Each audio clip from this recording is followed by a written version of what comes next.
All right, this is Corey here with Concert Prep, and I'm speaking with Nikki from American Wolves. How you doing today, Nikki? I'm doing great. All right, let's get into it. The first question: Who are the American Wolves? Can you give a brief history on you guys? Go for it. Absolutely. The American Wolves comprise of Rod, our lead singer Hmm. and guitarist, Rob, our bassist, Tyler, our drummer, and me, the guitarist, Nikki. And we have a very unique background Hmm. compared to most bands. We were spread out all over America. We've all done music on our own for years, ever since we were young, and happened to find each other online. Rod and Rob were looking for some band members to complete their new project, American Wolves, and they found Tyler's drum covers on YouTube, which Hmm. he actually just hit 1 million views on his drum covers, which was amazing. Uh-huh.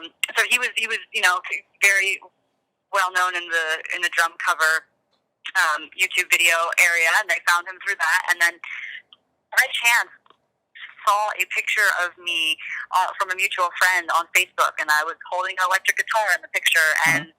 and they immediately contacted me because they were specifically looking for a female guitarist, and apparently they were kind of at their wits' end. They had gone through a lot of people, and I guess I was the one. So, What? What? so that's kind of how it started.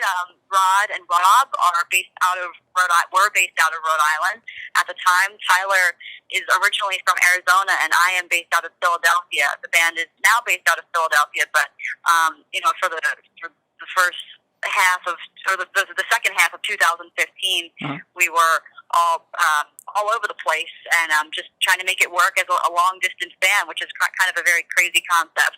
Did you guys Did you have a lot of conversations over the phone where you guys knew that you were very? Yes. Well, I visited them pretty much like a week after they found me online, Uh-huh. and we jammed, and right away it just gelled. And then Tyler came up a couple weeks later up to Rhode Island, and he gelled with us as well. It was just kind of like we felt like we'd always known each other, and Uh-huh. there was kind of no question in any of our minds that we were supposed to do this band together, even though all the odds were basically stacked against us geographically. But we all made sacrifices, and we're all together now and living together actually. And yeah, it's what was the I forget what your second question was. No, But you it did was ask me. just did you guys click as soon as you started talking to Yeah, each we other? did. We absolutely did. Yeah. So there was kind of no question in our minds. Shoot, I just drew a blank. Give me 1 second. No, you're fine. So did I. I was like, wait, there's something, and then and I was like, wait a minute. what's your background in guitar work and music before this? Yes. So my whole life, I grew up in a musical family. Mhm. I sang since I could speak. I started playing piano at age 5, and then picked up the guitar around 12. I've been in bands, but I've primarily been a kind of like a indie pop acoustic artist. Mhm. Acoustic guitar, singing. I write my own originals, all that kind of stuff, and that's how they found me through Facebook, through me doing my own music. You're a And soloist? I was, yeah, and I still am, but Mhm. primarily, obviously, I'm in American Wolves, and that's my main love at the moment. But I was doing that since I was 13, so I'm 21, so a long, long time. So it was definitely time for a musical change. It's so refreshing to be able to be in a band with other people who are doing it for the same reasons you are, and not just kind of be on your own, Mhm. totally just alone. You have other people to support you, which is good. Exactly. All right, let's talk about your first single. It's how I got hooked into Yeah. you guys. I just heard it last week and I'm loving it. I heard it 5 more times last night. I'm like, I can't get enough. I can't get enough of it. Good. Well, thank you. Well, that is the point. Yeah. So, Rod and Rob recorded the single with Dan Cornett. He's recorded, bands like Paramore. Mhm. It just has a lot of great credentials. So for them, it was amazing. They recorded with him before Tyler and I joined the band. Mhm. So we came along and obviously fell in love with this single too, which is kind of cool because I feel like At least from a writing perspective, I am the type of artist where eventually I will hate my own stuff very soon after I write it. So me and Tyler came in the band kind of like, whoa, this is an amazing song. This is one of our favorite bands, and kind of outside looking in, like, we didn't write this, so we can love it at this point in time, you know, like, this is so cool. So it's kind of like joining one of your favorite bands. It's weird, but it's awesome. So they did that. We shot the music video then this September 2015 with an amazing videographer, Alexa San Roman. She's done a bunch of Paris's videos, and she again, amazing credentials as well. So that was a blast. And then, we just released it. Billboard premiered it a couple weeks ago, and the response we've gotten is really awesome. The single is, again, not only on YouTube, Billboard, but also on iTunes, Spotify, and all the other digital distribution sites. And if you guys haven't heard it, the song is called "Part of Me." Make sure you check it out. I'll definitely leave a link in the bottom of this page. Where did you guys film that video, and like how long did that take? Was that like your first big music video? It was our first big music video, and as a band, and we filmed it up in Connecticut, actually, in an old barn on a family member's property, and that took all day. We got it done in a day, but it was crazy because, like, the little bit of behind the scenes for you, like, we got to the barn, we got to the location, and it was awesome. But all of this all these hay bales were in the barn because it's a working farm, and we're like, well, we need to move these. So the first couple hours we just spent baling the hay out ourselves, and then we just played all day. So. It's like, you got to work for this. You really had to work for it. we did have to work for it, absolutely. What's been you said you guys have been getting pretty good reception. Have you been getting like so many more new fans because of the single? We have, on Twitter, Facebook, Instagram, everywhere. I'd have to look at the YouTube analytics and Facebook analytics, but I know, I should have looked at this before I spoke to you, but it's definitely. Oh, I'd have to look at the YouTube video, but I guess you could maybe get that information. I could check right now if you want. Yeah, go for it if you want. Okay. We have time. I know it just keeps climbing, which is awesome because organically it's really taken off, which has been super cool. But then the thing is that, again, like, we've had fans of American Wolves for over a year now, and they've just been waiting this long. So, so we posted it a week ago, and it has 16,000 views on YouTube. So, and it's climbing, but that's the thing, is that we have a lot of fans that waiting for this for a long time, and it's so crazy because they've all been so dedicated and loyal, and they didn't even hear a full song, and now they have it, so they're all kind of going crazy. I'm curious. You guys, you're saying you had like a lot of fans, but I couldn't find any other music. How did you guys get such a strong fan base without releasing anything? Well, you know what? It's through Rod has been doing YouTube covers for years. Again, like I said, he does solo stuff. He's had tons of fans trickling through that. Former bands that Rob and Rod have both been in, and then collectively Tyler and me coming together. Again, it really because we weren't just a band that started together in our garage when we were teenagers and kind of worked together for years. We did it the opposite way. We each have had huge growing fan bases most of our lives. So then joining four of those together has really made it explode. So it is strange, but when you look back, it's like, wow, that's definitely why, and just through social media, man. Social media is an amazing, powerful thing. That's great to hear. Okay, let's talk about EP. You guys are releasing an EP. I don't know when. Can you talk about that? Yes. So we don't even know when yet, but we are hoping to release it within the next upcoming few months. Hopefully, we do have pretty much all of the songs done. So if we decide to the EP, it'll pretty much be done. If we decide to do a full-length album, then, we have more concepts and written and ready to go. Mm-hmm. And it just kind of depends on which avenue we'd like to take.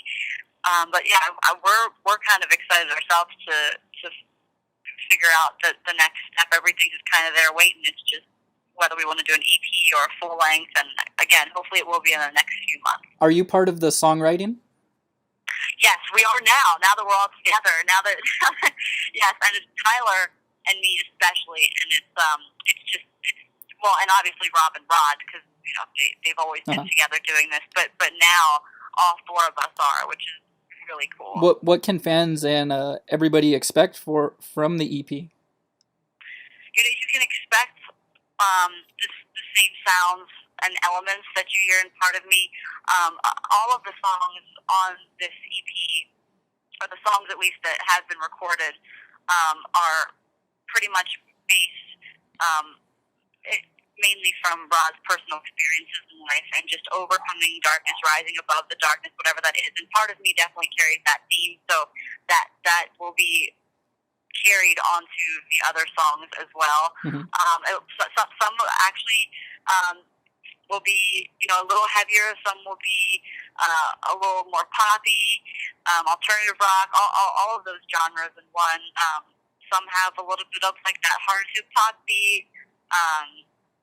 Lyrically, some of them are different than Part of Me, but again, it does carry that overall theme of just rising above tough and dark times and situations in life. Where do you gather your inspiration from? Like, what artists influence you to put into your music? Yeah, well, currently, the 1975 absolutely is one of my favorites. Bleachers, I love the band Bleachers, and Jack Antonoff especially. But I love, overall, just female artists inspire me. Stevie Nicks, Gwen Stefani, like the No Doubt Gwen Stefani. It's just like killer female powerhouses is what I look up to, being a woman in the industry. What do you feel like you're doing, not just yourself, but like as a band, what are you guys doing different to set you apart from everybody else? And like, what are you kind of doing the same as other artists to go in the same boat? Yeah, I think, the main thing is we do this because we have no choice. We do this because music is the only choice, and we live and breathe it every day. And, as corny as that sounds, it's true. And then, in the same token, obviously we then, it just translates to the fans, and then they give it right back to us. And it's just so cool because we have such personal relations with so many of our fans. We're so thankful for that. I think, again, just the main thing that would set us apart is just, again, there's no other choice. This is all we have to live for. This is the only way for us. This is our dream in life, and then also just our relationship with our fans that's already established, and we haven't even gone on the tour yet. So we're going on the tour in less than a month, and we're so excited. Let's talk about that. Let's talk about that. You guys are going to be touring with Escape the Fate and Get Scared. When I saw that, I was like, wow, that's a great lineup, especially with you guys opening. How do you feel about being on a tour with those kinds of bands? Are these going to be your guys' first shows? They will be, yeah. So it's not too bad of a way to start out. We're really excited about that. We've gotten to meet Escape the Fate before. They're really cool guys. We're really excited to just go out and especially play not on the East Coast while we were going to really miss not playing on the East Coast. We get to go to the Southwest and then down to the South, like Georgia and Alabama, up to Ohio and Virginia. So it's going to be really cool to be able to tag along with Escape the Fate and Get Scared, because I know some of the most devoted, loyal fans of Escape the Fate are in that area in the Southwest, and then just to go back too, because Tyler's from, again, Arizona. We're going to be able to play in his hometown. Our first show is in his hometown. So it's really come full circle. We really hope to learn a lot, to be able to inspire a lot of people, make a lot of new friends and fans. And, yeah, just overall, we're just super pumped. Yeah, hopefully you guys also, I know you're not going on this tour to Southern California. That's where me and Concert Crap is located. But hopefully you guys can get out here pretty soon. I know, we were like, it's so close. We were like, California is so close. We're almost there. But yeah, we not this time around. But hopefully next. Hopefully soon. Okay. Yeah. Let's talk about. What inspiring words can you tell like young girls or women that might be intimidated like to be in the music industry? Being a woman, of course, in I feel like it is a male dominated industry. But what would you tell to young women and just girls that are trying to get into music?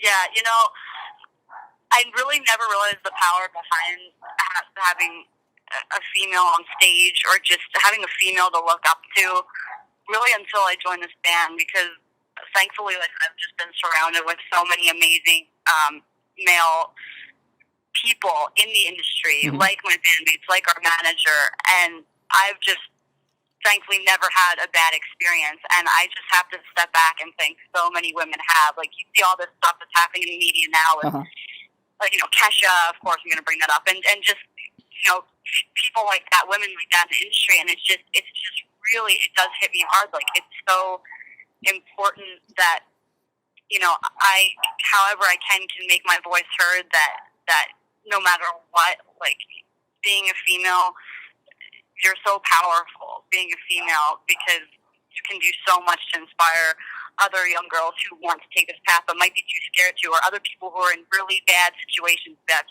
bad management contracts or whatever, that are just being abused. And it's I guess I would just say is that your gender doesn't matter. You're powerful no matter what, and if you have a gift and a talent and a voice, that just keep using it, because you're gonna inspire someone.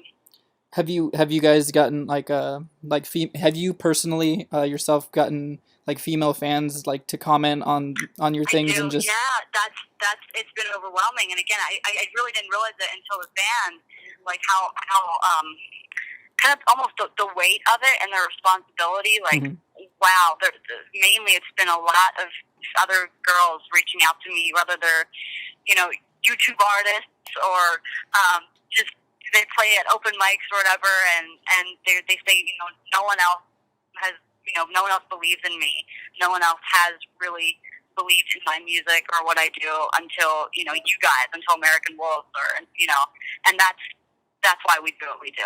And that's why I do what I do. Yeah, that's so great to hear. Like, just the power of music, what it does. Yep. Yeah, absolutely. Okay. What does the rest of 2016 hold for American Wolves? Right. Well, this tour with Escape the Fate, hopefully an upcoming EP, and the rest is going to be decided by something bigger than us, because we're just kind of we're riding the waves right now. We're just so really thankful and humbled and blessed with everything that has happened so far. So hoping to continue and end 2016 with a bang. Is there anything else you would like to say about your band, about your fans, about anything at all? I think you covered everything. You made sure everything was covered. Oh yeah. No, I think that's about it. All right. Thank you, Nikki from American Wolves. Let us know what you guys think in the comments below. Don't forget to give this video a thumbs up, and don't forget to subscribe to our channel. This has been Corey with Concert Crap, and we'll see you guys next time.